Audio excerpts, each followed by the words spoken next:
realmente é o problema. O problema maior foi esse. Agora eu quero dar uma cornetada aqui na nossa categoria, uma cornetada interna, e a Camila, como frequenta mais as entrevistas coletivas, ela pode contra-argumentar, eu vou aceitar.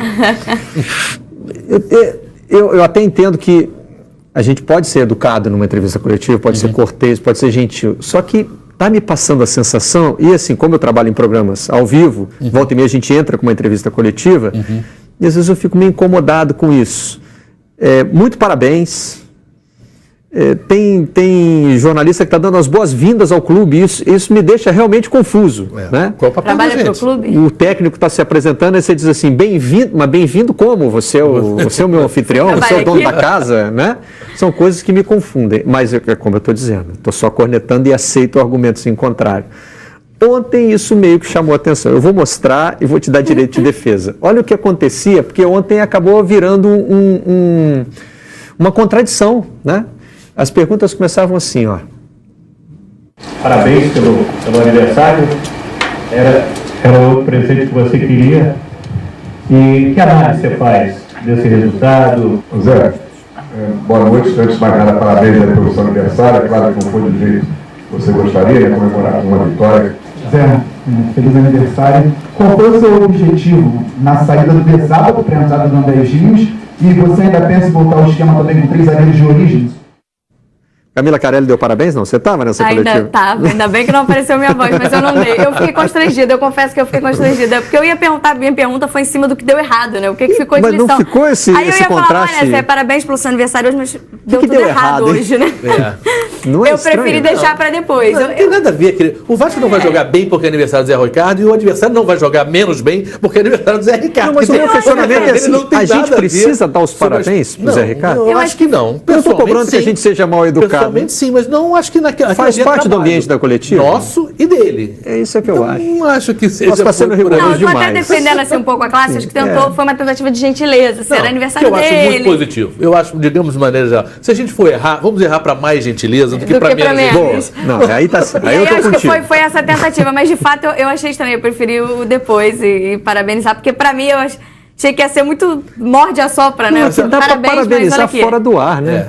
Eu só queria voltar num teminha que eu acho importante, que eu acho que é um debate que faz muito parte das análises, e aí não estou falando só de futebol brasileiro, não, futebol europeu também, a gente vai ver um pouquinho mais para frente aí no Manchester United e no resultado lá perdendo de Sevilha. Hoje há uma tendência a se fazer um julgamento sobre futebol com critérios muito pouco objetivos e muitos, digamos assim, tipo, o que é atitude? O que é raça? O que é vontade? Meu amigo, a gama de respostas para esses conceitos é enorme, né? E eu acho que a crítica deve ser muito mais o seguinte: quantas chances de gol você criou?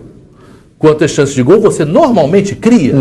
Quantos chutes a gol você normalmente dá e quantos você deu? Porque quando você começa a falar nessas coisas, você objetivamente você traz para o reino do futebol. Nós estamos conversando de futebol. Atitudes, não houve empenho. Às vezes você enxerga, você não acha mas que muitas isso vezes isso esconde uma falta de conversa sobre o esporte. Você não acha que isso tem? Outro dia até foi o nosso colega Rafael Barros que me mandou um trecho da Arsenal TV, de um cara entrevistando, Arsenal Fan TV, ou seja, a TV dos torcedores do Arsenal na internet. E era um cara entrevistando torcedores sobre a má fase do clube, não ganha de ninguém. E as críticas eram muito assim: esse jogador não é bom o suficiente para o Arsenal, esse jogador é muito ruim. Eu não via muito a questão da raça, sabe?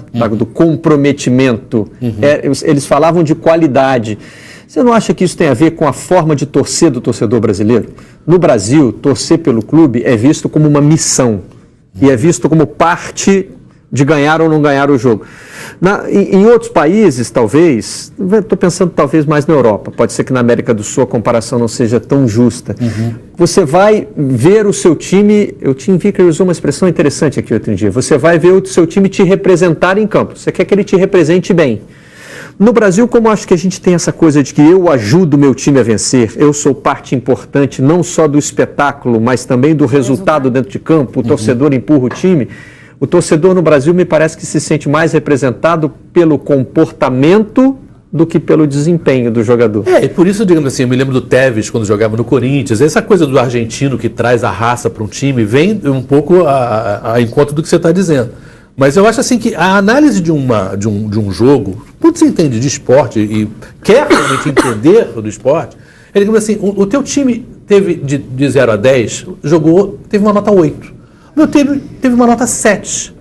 Você ganhou o jogo. Não é que eu fui horroroso e você foi maravilhoso. A diferença era pequena. Não é que também, olha lá, jogou demais e o 1-0 dela refletiu uma superioridade. Não, foi bem conservadora a Universidade de Chile. Queria muito empate. O empate é só aquela cabeçada do Rio do entra ali e de repente, né, a coisa era 1-0 pro Vasco. O Vasco feliz aniversário, Zé. Qual é? Feliz aniversário e parabéns pela vitória. E não é bem assim. Foi uma nota 8 quanto uma nota 7, entendeu? Eles estavam bem satisfeitos com o 0-0. O gol foi bem uma oportunidade que... Satisfeito, assim, no Ontem foi uma nota 6 contra uma nota 5, né? Eu tava você tá generoso aí, né? É o meu lado gentil. Mas ontem essa questão do torcedor ficou muito evidente, por exemplo, nas vaias. Porque quando, já para o final da partida, já tinha sofrido gol, o Vasco não conseguia criar, mesmo depois do gol. O Vasco teve, num retrospecto recente, 2 viradas. E isso deixou o torcedor mais impressionado. Tomava o gol, mas reagia dessa maneira, que ia para cima e conseguia fazer os 2 gols. Pois é, mas reage quando está organizado para reagir. E muitas vezes o torcedor confunde o mau desempenho com o desempenho apático. Às vezes o time não está apático, não. Ele está desorganizado, ele não conseguiu entender o jogo e ficou sem reação. Não significa que criar jogadas é só o abafa, né? Claro. Você estava criando jogadas, enfim. E ontem a torcida não viu isso. E aí quando o Evander pegava na bola, parte da torcida vaiava. E outra parte batia palma. Tipo, não podemos atrapalhar agora. Vamos tentar. Aí o Paulão, a mesma coisa. Era uma discussão dentro da torcida de vai agora, não, espera acabar o jogo. Aí parte vaiava, parte tentava incentivar muito nessa de o que nós podemos colaborar com esse resultado. E voltando ao comecinho da nossa conversa, é a primeira rodada, gente.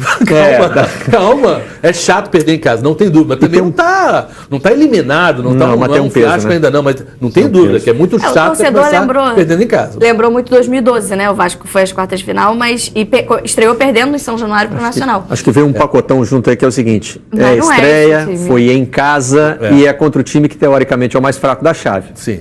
Se dentro desse conjunto você começa perdendo, o torcedor fica preocupado. E o Zé Ricardo respondeu as perguntas também, tá? Ele não só aceitou os parabéns, né? Como também analisou o jogo.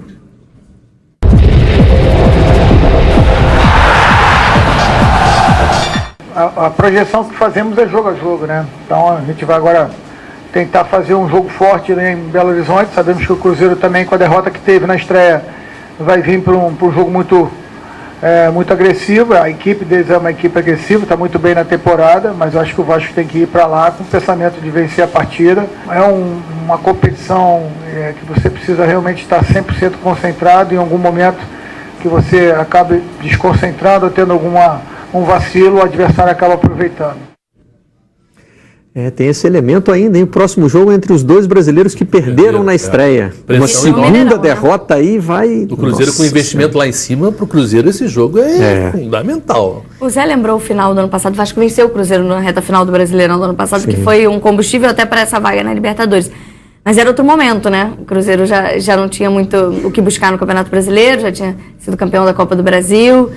Acho que vai ser esse jogo por Vasco que ganha uma importância. Acho que talvez por isso a frustração do torcedor também com o resultado de ontem. Também ganha uma importância nesse segundo jogo. E aí, os 2, né? Quem perde esse jogo fica numa situação muito complicada no grupo. E o empate é desconfortável para os dois. O empate... Então, para quem vencer, dá para ter um otimismo, e para quem perde, vai ficar muito bem complicado. Confuso. Vamos ver quem é que vocês da imprensa elegeram como os culpados aí da vitória da Universidade de Chile sobre o Vasco. Martin Silva foi mais... Não, bem que o Evander, né? O Evander apanhou mais dos 2. Olha, estamos com as notas do Lance e do Globo. A nota mais baixa entre todas é a do Lance para o Evander. 2,5. Martin Silva, o Lance foi rigoroso com ele também, 3,5, muito em função da falha no gol, né? Eu achei, sinceramente, pior no caso do Paulão. Eu também acho que o Paulão... O mais culpado do gol foi o Paulão, porque... Uma bola rasteira, rápida, ela é difícil, quer dizer, mas é aquele famoso caso em que você espera mais do goleiro de alto nível, né? Ainda mais o cara que te deu a classificação dos pênaltis. Quer dizer, você passou por um trauma, que você foi libertado do trauma pelo goleiro, e aí em casa, enfim, é duro. O goleiro é duro. E a imprensa do Chile, hein? Como é que será que tratou a vitória? Aliás, é o último time chileno? Não, ainda tem mais, né? Porque 2 foram eliminados na pré-Libertadores. Tem Laú e O Colo-Colo vai jogar Colo-Colo hoje. tá indo. Laú saca a cara? Mostra a cara, é isso? Mostra a cara na Copa. Isso aí também é uma alusão ao desempenho ruim do time no campeonato chileno.